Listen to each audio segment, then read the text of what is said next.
So if you weren't already worried about a potential coup in 2024, now come along 3 generals who write a letter to the editors talking about the potential for the military to break into pieces, with one part supporting the rightful president and one supporting a Trumpian figure. Let's talk about it in today's video.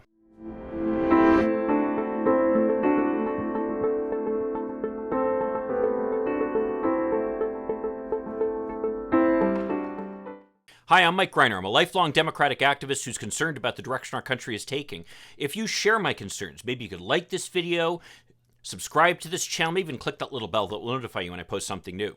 So a number of years ago, I wrote an article for Medium, which I'll link to down below, along with the letter to the editors from those generals, in which I predicted that Donald Trump would not leave the office peacefully. At the time, people laughed at me and said I was being hysterical. Well, so much for that. But most importantly, in that column, I pointed to our military as really being the guardrail that we have for our democracy. After all, our military officers actually take a pledge to protect and defend the Constitution of the United States, not the presidency, not Congress, not any specific elected official. Their duty is first and foremost to the Constitution. And I can tell you, in the dealings I've had with certain military officers, no matter what their political views, they take their responsibility to the Constitution very seriously.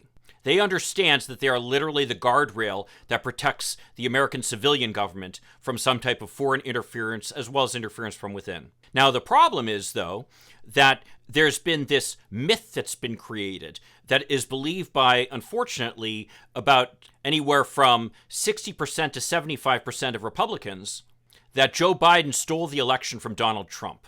Well, of course, there's not a shred of evidence to support these allegations. In fact, pretty much every piece of research that's been done, whether it's been done by Democrats, Republicans, or nonpartisan organizations, all agree that Joe Biden won the election. And ironically, even when Republicans have tried to do additional research to find some type of bias that occurs that benefited Joe Biden, instead what they've found is that they found that that Joe Biden actually did better than they had originally thought, as they found in Arizona. But unfortunately, the facts don't matter with these people. It's what's called motivated reasoning, where they start with what they want to believe and then find facts to support it, whether those facts are true or not. And in this case, they want to believe that Donald Trump was reelected because he represents kind of the last gasp of the white supremacist culture that has really been dominant in the United States since our founding. The fact that the United States is rapidly becoming a more diverse country, with our white Christian population no longer the majority, is terrifying to them.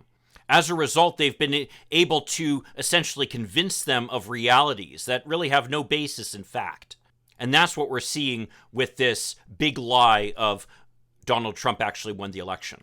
None of this matters, though, because if for some reason there's some group of military officers who come to believe that the election was stolen, they might actually believe that their duty to the Constitution, to protect it, would be to help the Trumpian figure, if not Donald Trump himself, seize the office away from others. On the other hand, I do believe that we'd see a certain percentage of the military, probably the majority of it, standing up for the legitimately elected leader of the United States. What does that mean? Well, civil war, probably. And what's more is it certainly is going to provide an opening for our enemies to create all kinds of chaos, if not here in the United States, and certainly among our allies. I mean, just imagine what Vladimir Putin could do in Eastern Europe. The concerns raised by these generals is not without basis. I mean, after all, we had the defense secretary in the Trump administration saying that he actually made efforts to avoid the military from intervening and protecting the process on Capitol Hill on January 6th. And a surprisingly large number of the insurrectionists on January 6th were former military members. That's part of how they were able to act in such a coordinated and effective manner. They were actually trained by the American military on the use of force. As a result, I don't think that we can take the warnings of these generals for granted. Instead, what we need to do is we need to seriously listen to what they have to say and take their advice. Most importantly, the steps that they're advising is that we go through a process in the military to root out insurrectionists and people who do not believe in the legitimacy of the American government. Those people need to be removed from a position where they're able to create harm. The irony, as we saw in Virginia, is that when Democrats lose, we legitimately stand aside and allow the Republicans to take office. But as we also saw in Virginia, even more moderate Republicans are now using the big lie as a basis to try to assert that they're going to win, even if they don't. And that is what these military officers, again showing their loyalty to the Constitution of the United States above all else, are most afraid of, and that's what we should also be afraid of as well. Well, if you agree with me or disagree with me, I'd love to see your comments down below.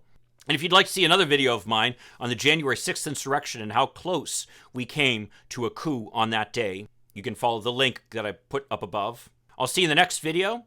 In the meantime, let's hope for continued progress. Thank you.